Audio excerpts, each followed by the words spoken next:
We're live. Are we live? Are we live? I don't We're know. live. I think we're live. Howdy, y'all. Welcome to Farmer Fobs with the Merrills. I thought about bringing my wife on there because so then we could have the Fobs and the Merrills.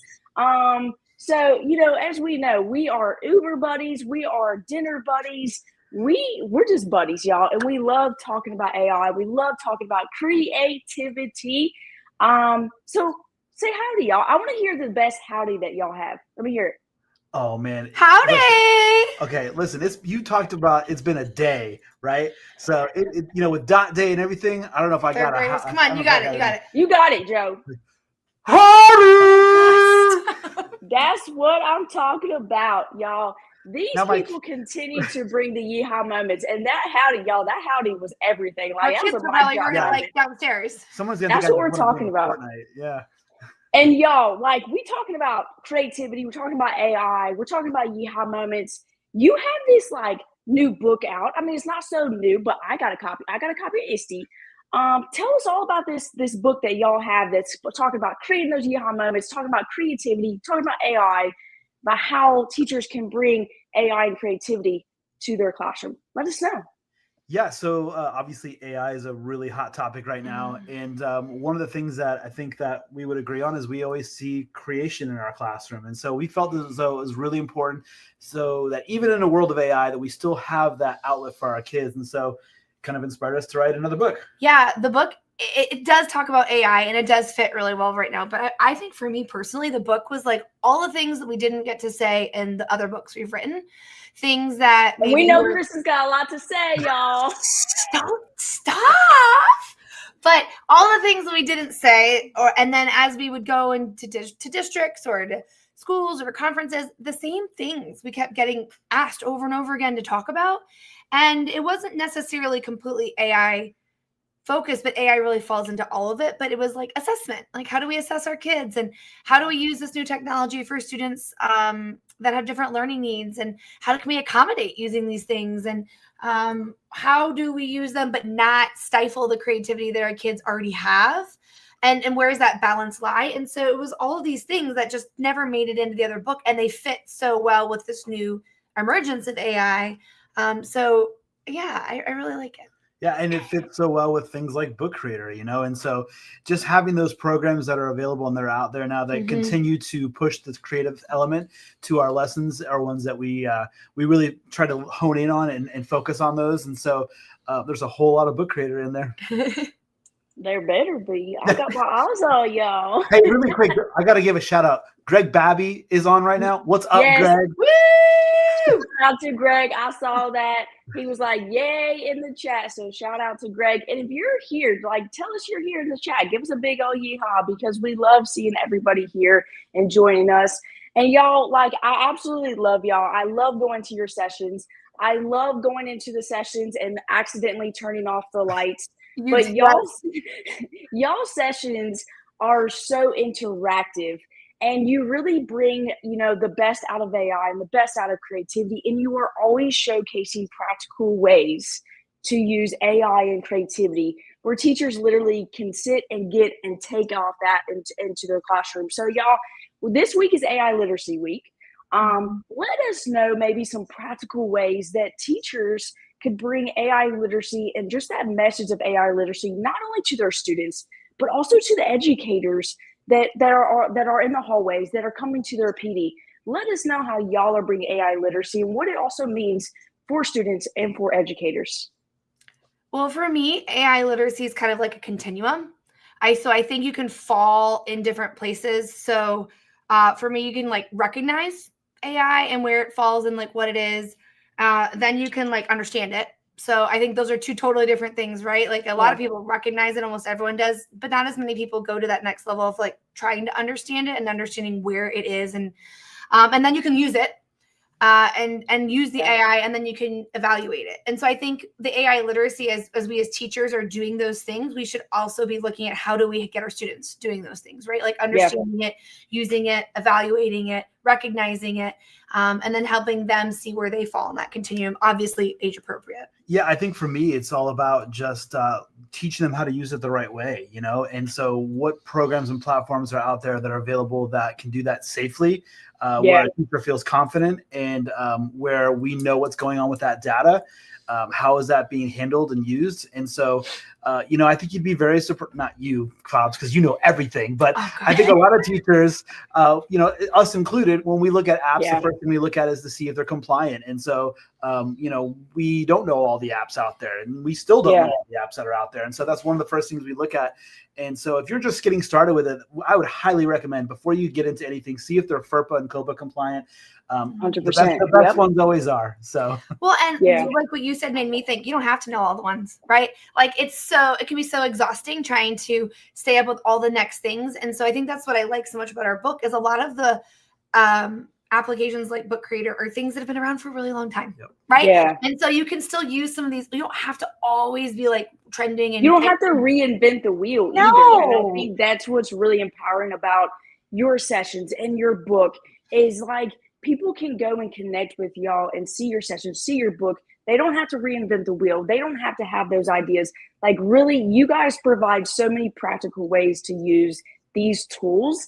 Like that is that yeehaw moment for me, is I literally can pick up your book and be like, how do you do this? How do you use this tool? How are you able to implement it in my classroom? Because that's huge. I think a lot of it, it's like, oh, I'm not just learning about the tool. I'm learning how to use it with students. Because why? You guys are still in the classroom. And that to me means so much, because y'all are still in the classroom. Y'all are still making those yeehaw moments. You have those stories that you've been using and implementing these lessons. So I absolutely love that. Joe, Kristin has a lot to share. She has a lot to share. And we know that. But what about you? How do you think, and what guidance do you have, as a tech coach, how to get other teachers on board? It was the biggest question today. I was doing another webinar, is like, how do I get those other teachers like in PD and like really like looking to use AI, because a lot of people are afraid of it.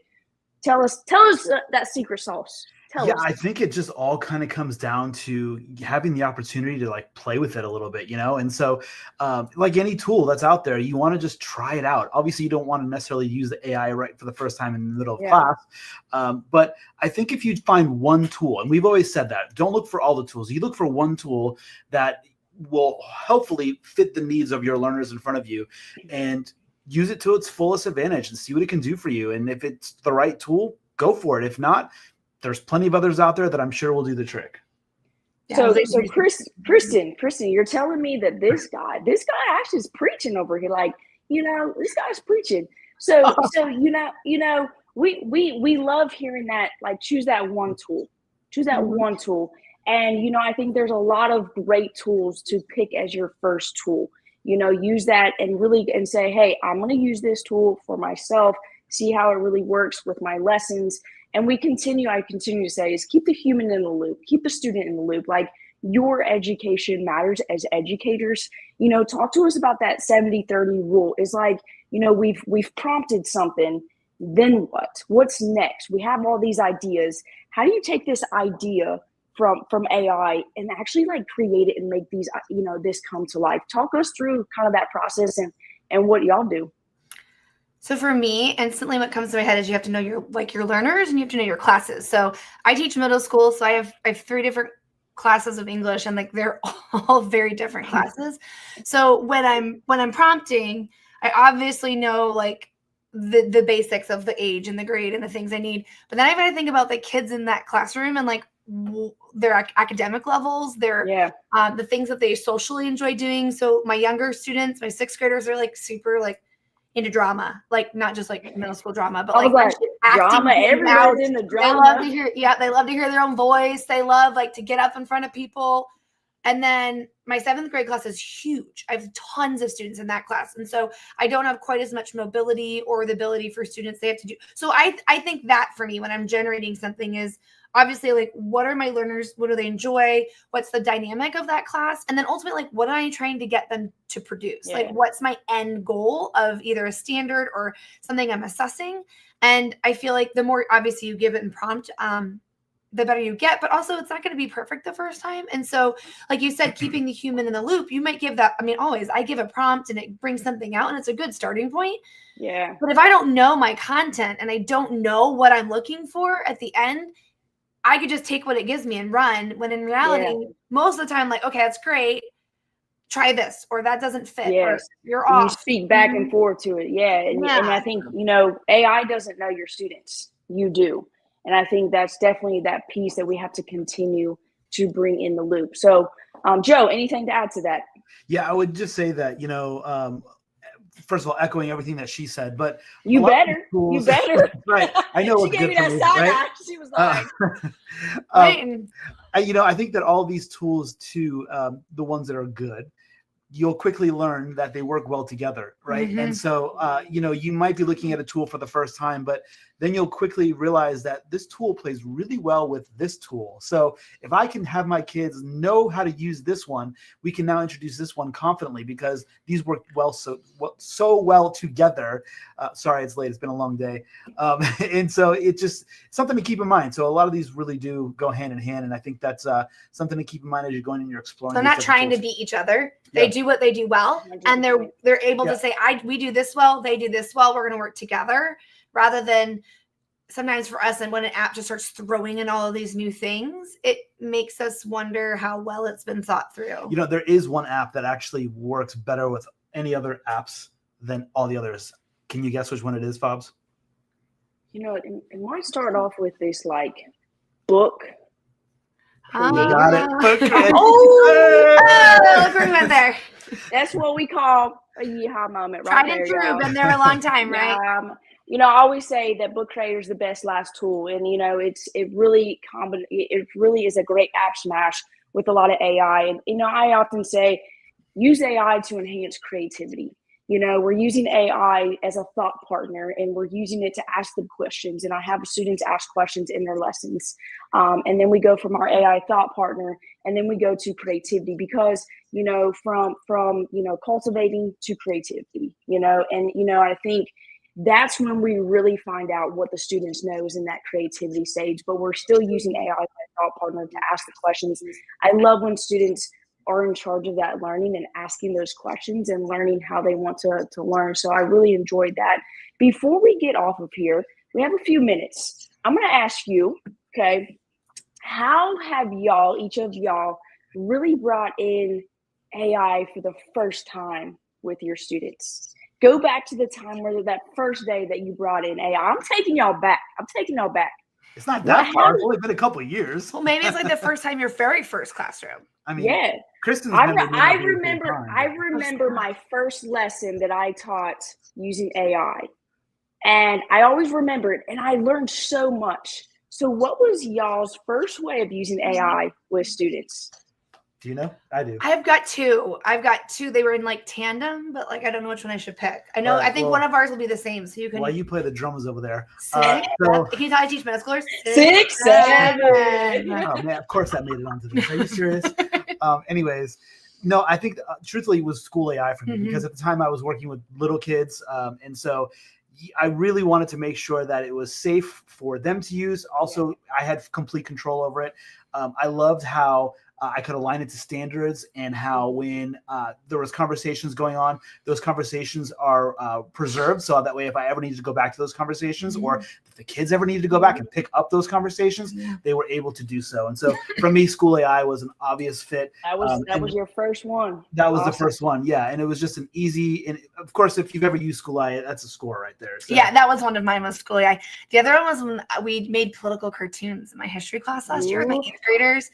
And they had to create on someone that didn't have a lot of political cartoons, and they had to write based on a situation we were reading about. I just remember sitting down and saying, "Okay, write me the best prompt you can. Let's look what it does." And watching them and then watching it. Okay, I can write it better. Like, wait a minute. And like, Yeah. it was really neat to see, like, it wasn't like they were asking it to do it for them. They had to have that information. So that was really fun. I mean, our kid last night was doing something. Now that you're saying that, actually, oh no, Joe, it's too late, Joe. Hold on. No, we still got some time, I see.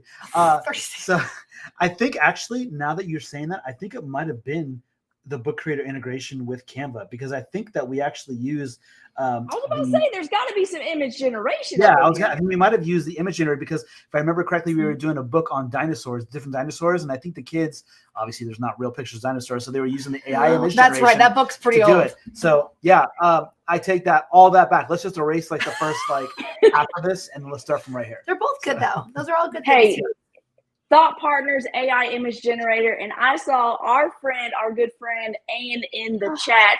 We now have an integration with Adobe Express, so it's a great way to have that intro into AI and bring in AI literacy and just bring in that conversation. So big shout out to Jessica, Greg, and Mimi. Yep, I see y'all. Thank you so much for. Go ahead. Anne wrote the foreword to that last book, book. So shout out to Anne. I feel like we should be able to just bring her on stage. I know. She's the most creative. You were in the chat. Anne has worked so hard today. Oh yeah. She's off the clock. Hopefully she's doing something off the clock. 100%.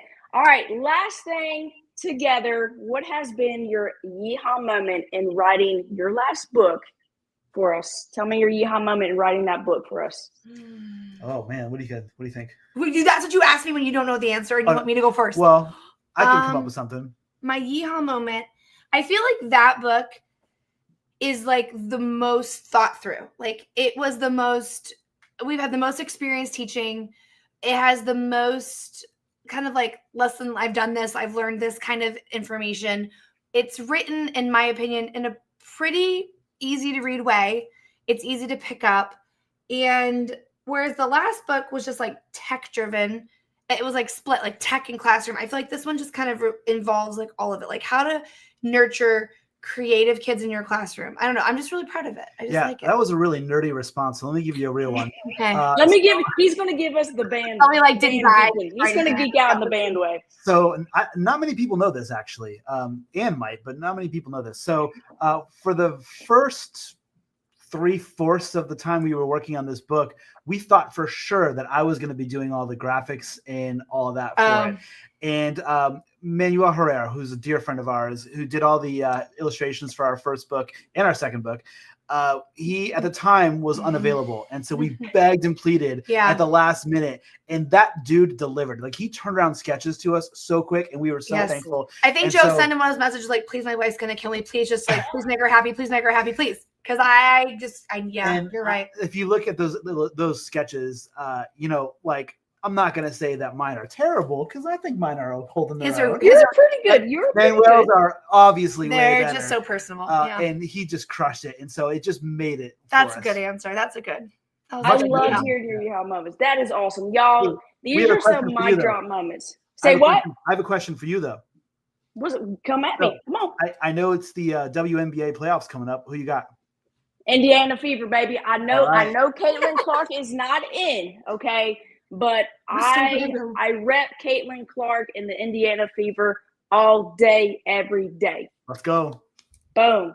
All right, y'all. This was so much fun. Thank y'all for being in the chat and hanging out with us this evening. We cannot continue to have your support. Get to these guys' sessions whenever you can.